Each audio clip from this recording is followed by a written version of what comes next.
Mesdames et messieurs, bonsoir. Merci d'avoir choisi RTI 1 à la une de ce 20h. Le ministre français du Commerce extérieur et de l'attractivité fait le bilan de sa visite de travail en Côte d'Ivoire. Il s'est entretenu avec le Premier ministre Patrick Kachi à l'issue de son séjour qui a duré 72 heures. La France s'engage à insuffler une dynamique nouvelle à la transformation structurelle de l'économie ivoirienne. Tolérance zéro face au cas de tricherie, c'est le mot d'ordre donné par la ministre Maria Tokone à la communauté éducative ce vendredi. C'est au lancement des examens à grand tirage, session 2021. Les examens démarrent le 8 juin prochain. Plus d'1 million de candidats sont en lice pour le bac, le BPC et le CEP. Lecture, écriture, mathématiques au primaire, les élèves s'intéressent-ils à ces matières? Y a-t-il un engouement ou un désintérêt pour ces matières? Le ministère de l'Éducation nationale a mis en place le projet d'amélioration des prestations de services éducatifs. Nous verrons les retombées dans le dossier VDC de ce 20h. La France a suspendu à titre conservatoire les opérations militaires conjointes avec les forces maliennes. Cette annonce a fait réagir la junte au pouvoir. Les autorités maliennes rassurent. La transition sera démocratique, inclusive et respectera comme prévu le calendrier fixé à 18 mois. Soyez les bienvenus sur RTI 1. Le Premier ministre Patrick Kachi s'est rendu ce vendredi à Daoukro. Il est allé exprimer la solidarité et la compassion du gouvernement ivoirien au président du PDCI RDA, Henri Konan Bédié, qui est frappé par un deuil. Le compte rendu d'Alexis Ouedraogo. Le président Henri Konan Bédié est en deuil. Il a porté récemment en terre son chargé de mission Konan Henri, son ami et frère. Ce vendredi à Daoukro, le chef du gouvernement Patrick Kachi est venu apporter sa compassion. Konan Henri était également pour moi non seulement un ami, mais un frère. Comme le veut la coutume, quand la proximité est aussi grande avec le défunt, dire simplement des condoléances à distance ne sont pas suffisantes. Il faut venir soi-même, physiquement, partager la compassion et traduire de vive voix les sentiments qui nous animent. De retour donc de l'étranger, mon calendrier m'a permis ces jours-ci de pouvoir faire le déplacement à Daoukro. Ce matin, je suis donc venu accomplir, disons, un devoir. C'est traduire au président Bédié et à la famille défunte mes sentiments sincères de condoléances et ma compassion. Informé de ce que je venais, le président de la République, son Excellence le président Alassane Ouattara, m'a également chargé de transmettre au président Bédié ses salutations chaleureuses et fraternelles, ce que j'ai fait. Konan Henri était l'un des fidèles compagnons du président du PDCI RDA. Il est décédé en mars dernier des suites d'une longue maladie. Voilà, comme on le voit, donc le Premier ministre Patrick Kachi s'est rendu ce vendredi à Daoukro. Il est allé exprimer sa solidarité, sa compassion au président du PDCI RDA, Henri Konan Bédié, qui est frappé par un deuil. Avant Daoukro, le Premier ministre Patrick Kachi a eu un entretien avec le ministre français du Commerce extérieur et de l'attractivité qui vient de séjourner dans notre pays. 3 jours de présence en terre ivoirienne pour renforcer la coopération ivoiro-française. Franck Riester a fait le point au chef du gouvernement ivoirien. La France s'engage à insuffler une dynamique nouvelle à la transformation structurelle de notre pays. Chef Koné. C'est une visite de travail de 3 jours débutée au pas de course avec au menu plusieurs rencontres sectorielles, des panels, des inaugurations, des visites guidées de projets financés et réalisés par la France en Côte d'Ivoire. Au terme de ce marathon, Franck Riester dresse le bilan à sa sortie d'audience avec le Premier ministre, Patrick Kachi. Ça a été une visite bien chargée autour de la réaffirmation de la volonté du président Emmanuel Macron de renforcer les liens entre la Côte d'Ivoire et la France pour voir de manière très concrète comment on peut renforcer nos échanges commerciaux, notamment faire en sorte qu'il y ait davantage d'exportations ivoiriennes en France et que ces exportations soient plus porteuses de valeur ajoutée, c'est-à-dire qu'il y ait davantage de transformations ici réalisées en Côte d'Ivoire pour des exportations vers la France, mais aussi à travers ces partenariats des exportations vers d'autres pays, qu'ensemble nous puissions bâtir des chaînes de valeur, des chaînes de production, des partenariats qui nous permettent d'exporter des produits depuis la Côte d'Ivoire ensemble vers le reste du monde. Beaucoup de choses à l'ordre du jour de ces 3 jours ici en Côte d'Ivoire, mais surtout un plan d'action pour les semaines et les mois qui viennent, pour concrètement, au-delà des discours, on puisse traduire ça dans des actes, dans des partenariats, dans des exportations et dans des réussites communes. Et c'est ce que nous allons nous atteler à faire avec mon collègue et ami ministre de l'Industrie et du Commerce. Plusieurs projets dans les domaines de l'environnement, du développement durable et de l'énergie ont intéressé la délégation française. Voilà, une délégation française conduite donc par le ministre délégué auprès du Premier ministre des Affaires étrangères françaises, chargé du commerce extérieur et de l'attractivité, a été reçue en audience par Kandia Camara, ministre d'État, ministre des Affaires étrangères, de l'intégration africaine et de la diaspora. La délégation, je rappelle, est à Abidjan avec une représentation de près de 40 entreprises. Cette visite a pour but de nouer des partenariats pour des investissements dans le domaine de la construction, de la transformation de matières premières et d'autres secteurs. Le gouverneur du district d'Abidjan, Robert Begré-Mambé, a rencontré aussi une quinzaine de chefs d'entreprises exerçant dans divers domaines d'activité, notamment dans le secteur de la construction et du logement, d'infrastructures sanitaires et du transport. Robert Begré-Mambé leur a présenté ses projets pour le développement du Grand Abidjan. Et on reste toujours en compagnie du gouverneur du district autonome d'Abidjan, Robert Begré-Mambé, qui a aussi organisé une table ronde avec les partenaires techniques et financiers de l'institution en collaboration avec le Fonds mondial pour le développement des villes. Il s'agit d'examiner les projets urbains initiés par le district et mis en œuvre par le district autonome d'Abidjan. On en sait plus avec notre reporter Franck Quadio. Le ministre-gouverneur du district autonome d'Abidjan, Robert Begré-Mambé, échange avec les partenaires sur la question du financement des projets et actions de développement urbain prioritaires du Grand Abidjan. Nous visons 3 grands domaines d'action. Le premier domaine, ce sont les projets marchands qui peuvent procurer des recettes au district autonome d'Abidjan. Le deuxième grand groupe de projets, ce sont les projets qui ont un doux caractère marchand et social. Donc il y a une homogénéité d'action que nous voulons rechercher. Être fort pour être généreux.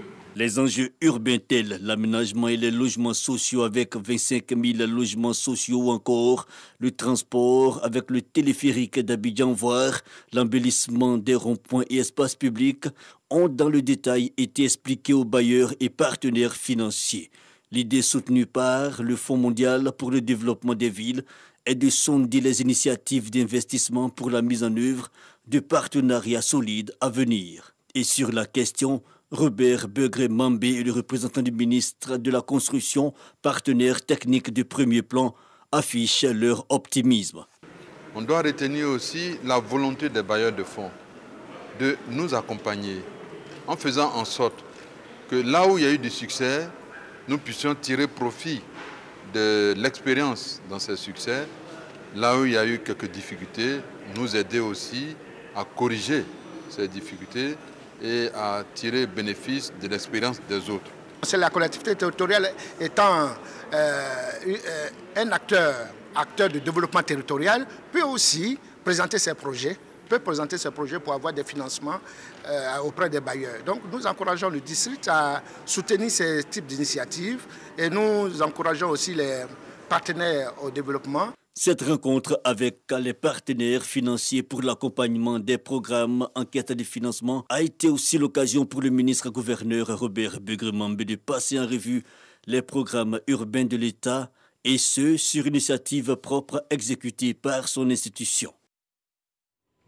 Lors de son séjour en Côte d'Ivoire, le ministre français du commerce extérieur et de l'attractivité a visité la maison témoin du projet Lives2 dans la commune de Trècheville. Il était accompagné du ministre ivoirien de la construction, du logement et de l'urbanisme, Bruno Koné-Nabagné. Ce projet, don de la direction générale du Trésor français, vise à restructurer certains quartiers précaires de la ville d'Abidjan. Cher Koné. C'est à base de briques de terre compressées, stabilisées appelées BTC, qu'a été construite cette maison de 3 pièces. L'innovation de taille de ce prototype d'habitation, elle est assortie d'un espace réservé pour les futurs résidents afin de mener des activités commerciales, une sorte d'habitat business. Ce projet innovant appelé Live2, à la fois écolo et social, est une initiative du Fonds d'études et d'aide au secteur privé, FASEP, un don accordé par le Trésor français. Ici, la Côte d'Ivoire et la France dessinent donc l'habitat urbain de demain. Abordable, durable, modulable. Le concept Live2 est à sa phase pilote. 4 communes, dont Abobo et Marcory, ont déjà bénéficié de maisons témoins. Ce projet s'inscrit dans le cadre de la restructuration des quartiers précaires d'Abidjan. La seule ville d'Abidjan compte environ 1,2 million d'habitants vivant dans des bidonvilles, soit environ 1/5 de la population abidjanaise. Le ministre de la Construction, Bruno Nabagné-Koné, qui s'est réjoui du concept, a plaidé pour sa duplication dans d'autres villes du pays.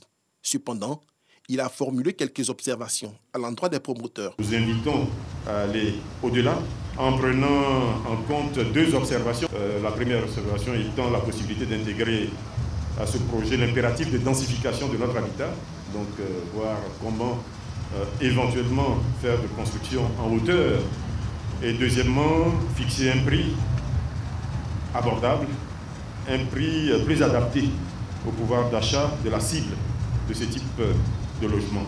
Bien avant la visite guidée du Live2, Bruno Koné a pris part à un panel sur le financement de la ville durable.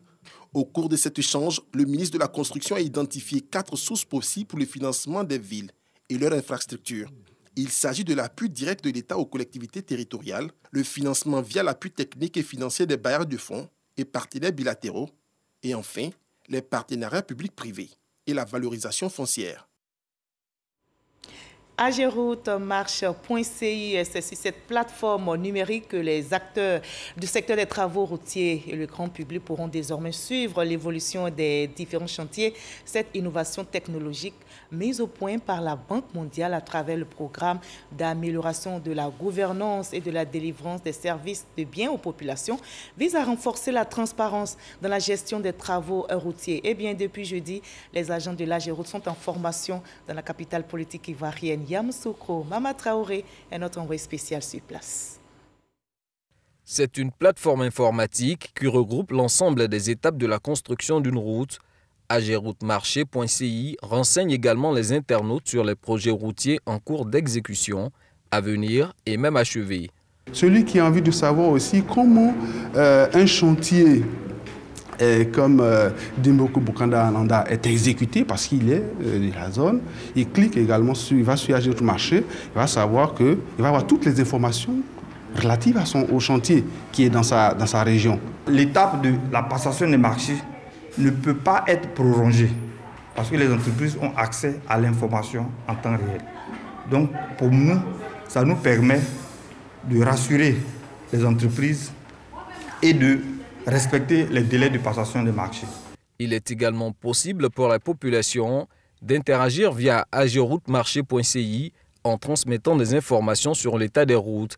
Cette innovation technologique a été mise au point grâce au concours de la Banque mondiale à travers le PAGDS, le programme d'amélioration de la gouvernance et de la délivrance des services de base aux populations. Le projet financé par la Banque mondiale, le PAGDS, rentre dans l'ensemble du processus de dématérialisation, de digitalisation et de numérisation des systèmes.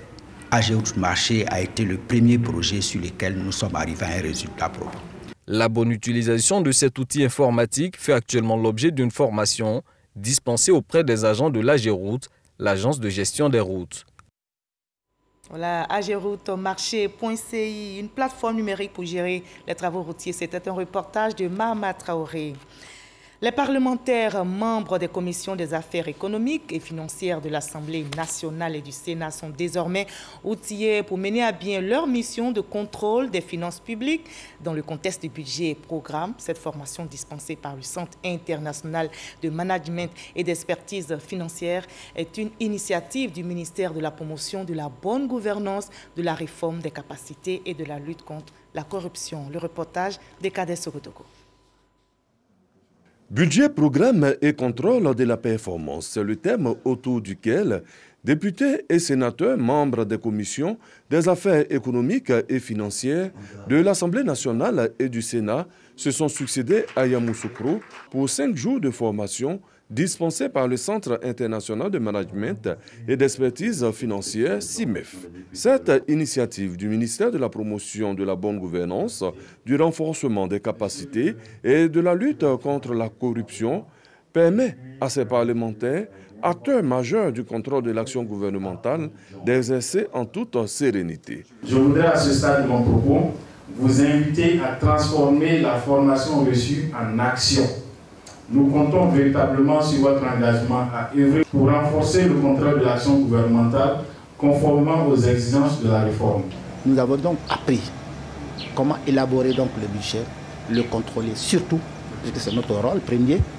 Et je pense que cette formation nous a donné les rudiments nécessaires pour pouvoir vraiment procéder à des contrôles adéquats dans l'intérêt de nos populations, qui sont donc les pourvoyeurs des caisses de l'État. Il est à noter que la Côte d'Ivoire a basculé du système de budget moyen au système du budget programme adopté en 2020. Une mise à niveau des parlementaires s'imposait donc. La formation des parlementaires sur le budget programme a été rendue possible grâce à un financement de la Banque mondiale. Tolérance zéro face aux cas de fraude, de tricherie. C'est le mot d'ordre donné par la ministre Mariatou Koné à la communauté éducative aujourd'hui. Et c'était au lancement des examens à grand tirage session 2021. Les examens démarrent le 8 juin prochain. Plus d'1 million de candidats sont en lice pour le bac, le BPC et le CEP. Jamagagi. Le top départ est donné pour les examens à grand tirage session 2021. La ministre de tutelle, Mariatou Koné, met à la disposition des directions régionales de l'éducation nationale leur cahier de charges et leur dotation en équipement antifraude. Au total, 1 384 899 candidats composeront aux épreuves du CEPE, du BEPC et du baccalauréat après une année scolaire sans perturbation majeure. Il s'agit pour le CEPE de 562 519 candidats. Pour le BEPC, de 509 609 candidats. Et pour le baccalauréat, 312 771 candidats. Avec plus de 16 000 cas de fraude enregistrés et plus de 600 encadreurs interpellés l'année dernière, la ministre opte cette année pour le renforcement des sanctions. Tous ceux qui se rendront coupables d'actes indélicats subiront non seulement la rigueur de la loi, mais s'exposeront à des mesures disciplinaires pouvant aller jusqu'au bannissement du système éducatif. La ministre Mariatou Koné saisit cette occasion pour inviter tous les acteurs des examens à la transparence. À vous, candidats, vous, les surveillants, les examinateurs, les correcteurs, les harmonisateurs, les membres du jury, les membres du secrétariat, les chefs de centre, aidez nos enfants à donner le meilleur d'eux-mêmes dans un cadre adéquat où ils feront l'apprentissage de la saine compétition dont les seules valeurs sont le mérite. Ces examens à grand tirage débutent le 8 juin 2021. La proclamation des résultats des épreuves du CEPE, du BEPC et du BAC est prévue respectivement pour les mardis 22 juin, 6 juillet et 27 juillet à 14 h. La bonne concentration, bonne inspiration à tous les candidats. Lecture, écriture, mathématiques au primaire, quel est le taux de réussite scolaire? Les élèves s'intéressent-ils à ces matières? Y a-t-il engouement ou désintérêt? Le ministère de l'Éducation nationale a mis en place le projet d'amélioration des prestations des services éducatifs pour susciter bien sûr l'intérêt chez les élèves. Le projet est intitulé « Mon enfant apprend mieux à l'école ». Quelles sont les retombées? On voit cela dans le dossier vide ici, signé Eugène Atoubi.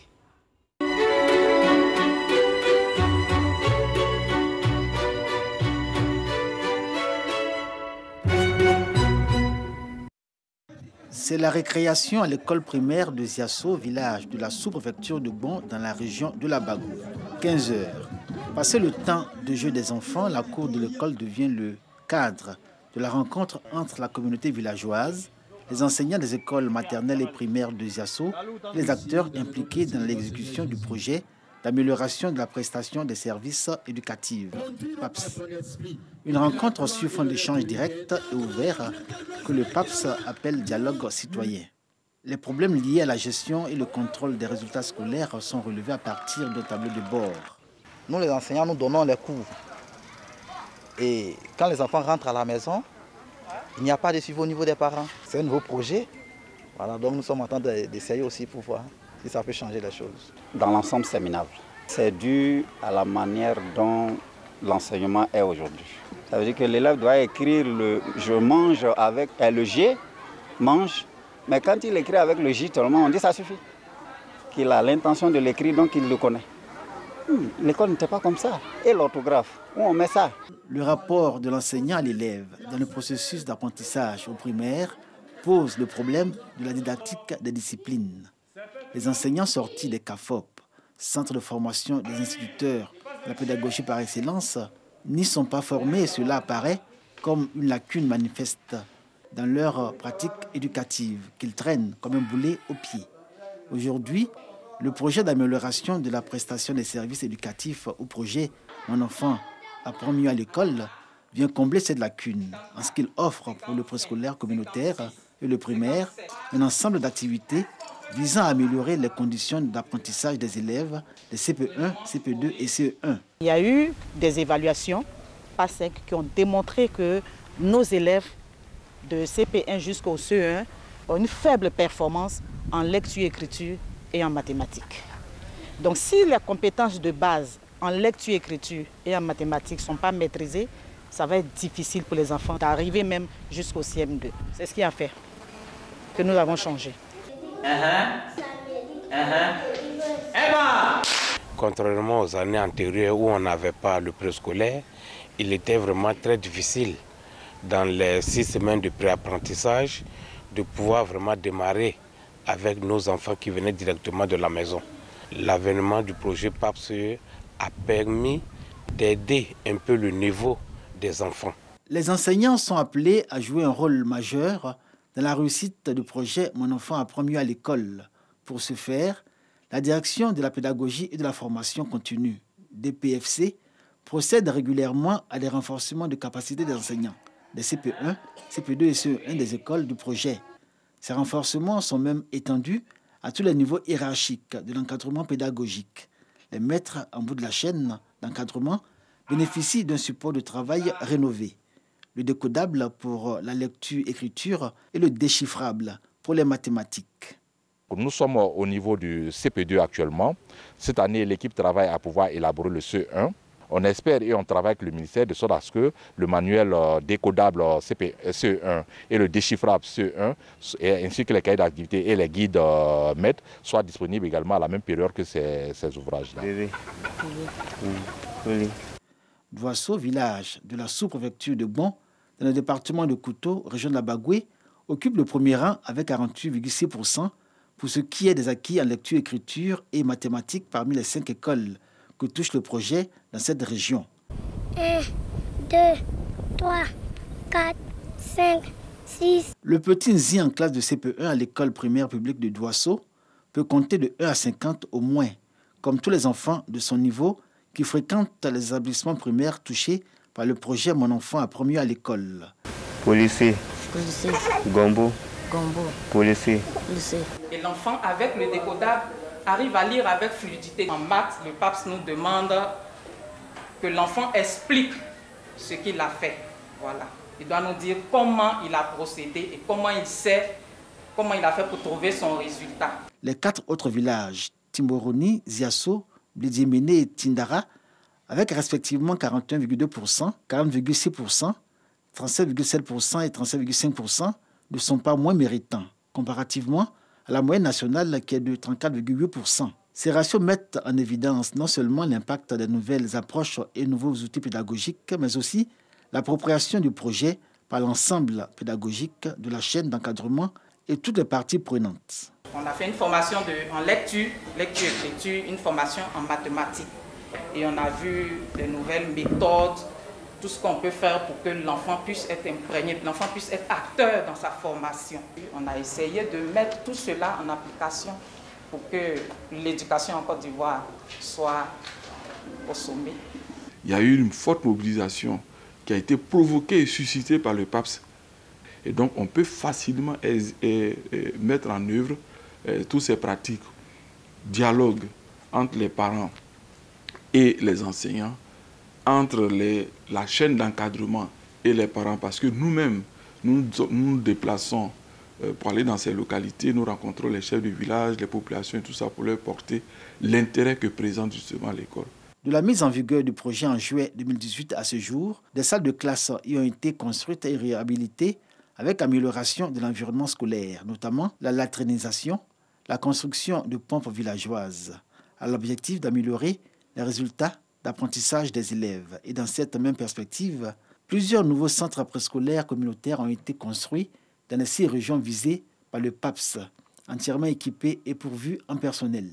Ces centres préparent les enfants à intégrer le primaire avec des prérequis grâce à leur niveau de veille et d'apprentissage. La communauté en prend grand soin au regard de l'impact socio-économique et pédagogique du projet. On est en train de faire la sensibilisation et puis la mobilisation de la communauté pour pouvoir pérenniser le projet. C'est pour cela aussi on leur demande de mettre en place des AGR, des activités génératrices de revenus qui vont leur permettre de faire face à certains problèmes après le projet.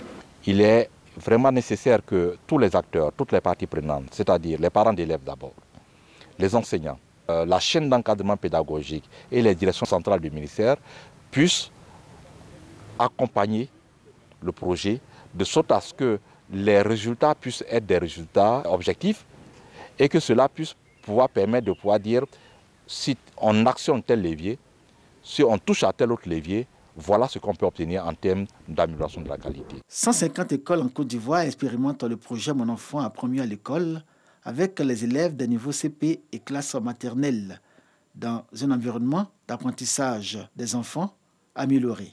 Autant que les infrastructures. Toutes les parties prenantes du projet montrent leur détermination à s'approprier le PAPS, entrevu comme le modèle pédagogique capable d'améliorer les résultats d'apprentissage dans les écoles primaires. Voilà, lecture, écriture, mathématiques, des progrès notables observés, des progrès surtout à poursuivre. C'était le dossier Vue d'ici réalisé pour vous par Eugène Atoubé. On célèbre toujours l'excellence dans ce 20h. Je vous conduis maintenant au lycée municipal d'Agamé à Williamsville où l'excellence a été célébrée. Plusieurs élèves ont été récompensés au cours de cette journée. Les meilleurs enseignants de l'établissement ont été aussi distingués. On retrouve Eugène Atoubé. Le travail, mais surtout l'excellence. Le lycée moderne de Williamsville en fait son credo. Et comme l'année dernière, les meilleurs élèves sont récompensés en fin d'année.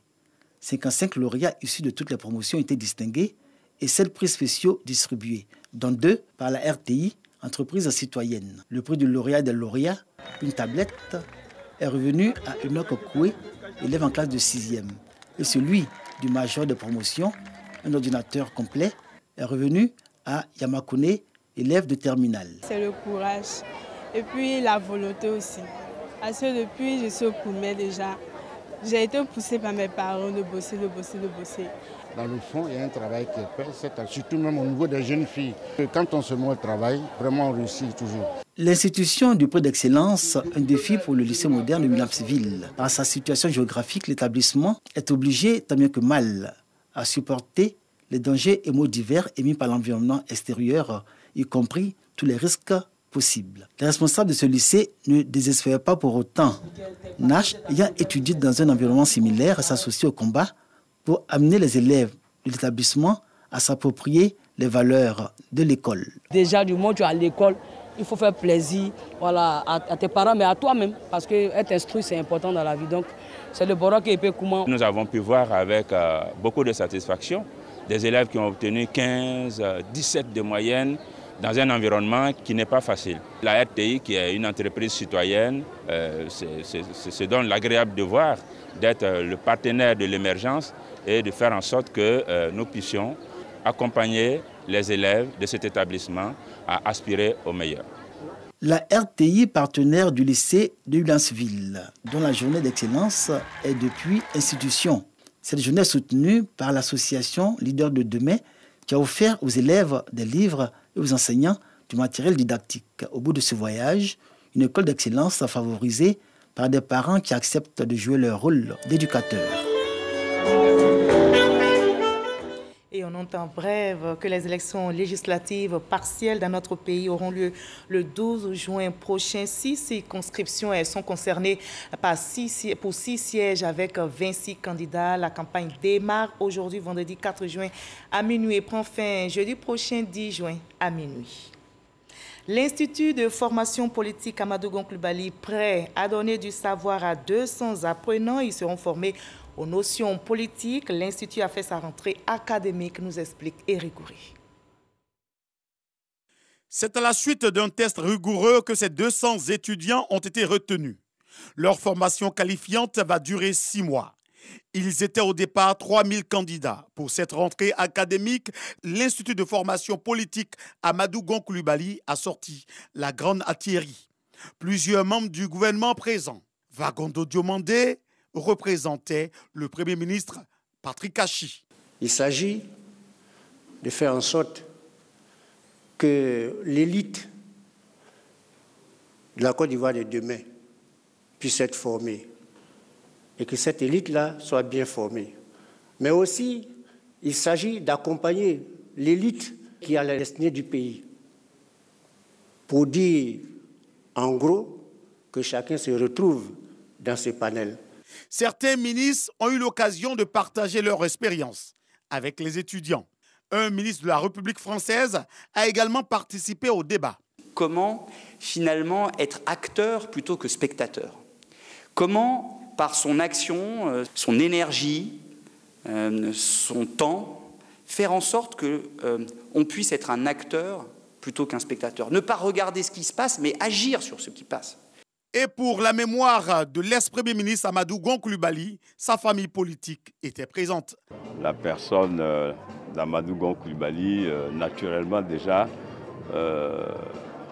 commande que nous soyons là. Le socle d'un pays repose sur la jeunesse. Et nous avons envie, pour nous qui avons une somme d'expérience, que nous puissions donc, à travers l'Institut Amadou Gon Coulibaly, qui incarnait beaucoup de valeurs, il était donc bon que nous soyons tous présents pour apporter notre pierre à l'édifice.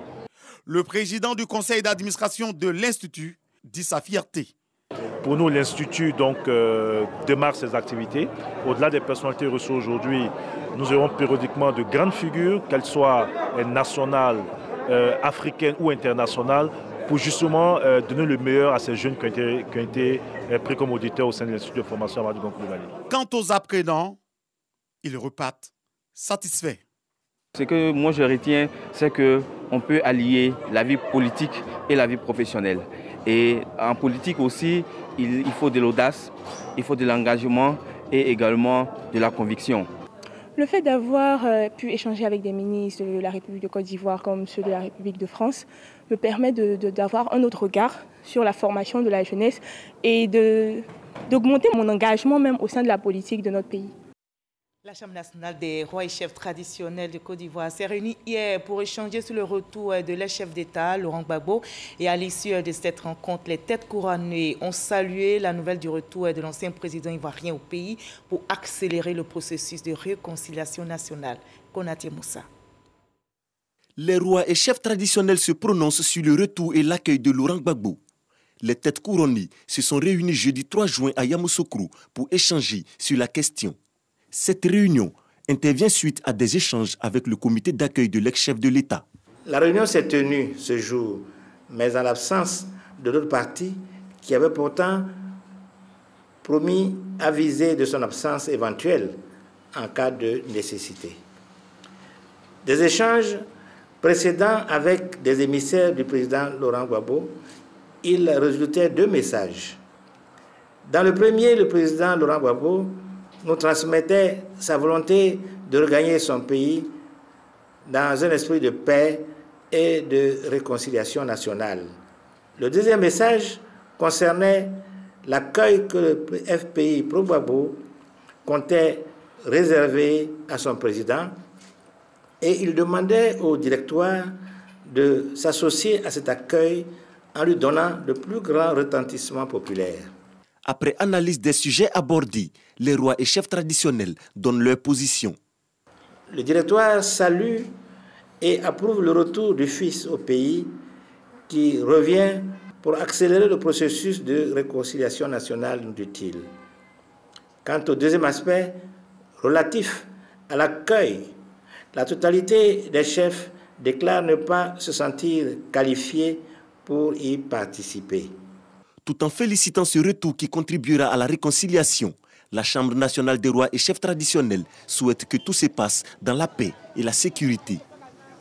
Et je vous livre ce communiqué qui vient de nous parvenir. Les man de la ACA, la Haute Autorité de la Communication Audiovisuelle, a eu connaissance de ce que des journalistes de la presse audiovisuelle mandatés pour couvrir la visite du ministre de la Réconciliation et de la Cohésion nationale, M. Kouadio Konan Bertin, au siège du Parti démocratique de Côte d'Ivoire, PDC-RDA, le 3 juin 2021, ont subi une agression physique ainsi qu'une destruction de leur matériel de reportage.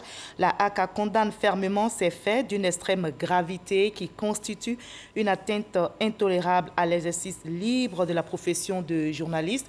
La ACA, tout en appréciant les regrets exprimés par les responsables du PDCI-RDA, en appelle à leur responsabilité et au-delà à celle de tous de veiller au respect scrupuleux de la liberté de la presse. Communiqué signé par le président Maître René Bourgoin.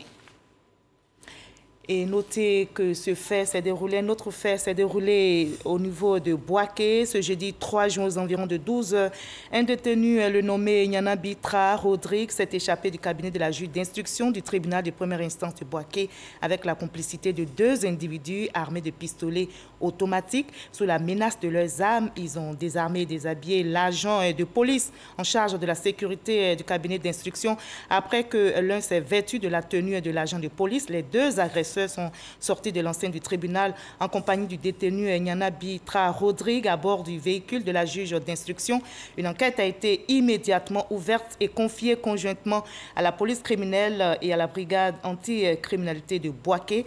Les premières investigations ont permis de retrouver le véhicule emporté. Le gouvernement exprime sa solidarité aux magistrats et au personnel judiciaire et voudrait indiquer que toutes les dispositions sont prises pour retrouver les auteurs de cet acte et surtout assurer la sécurité des juridictions.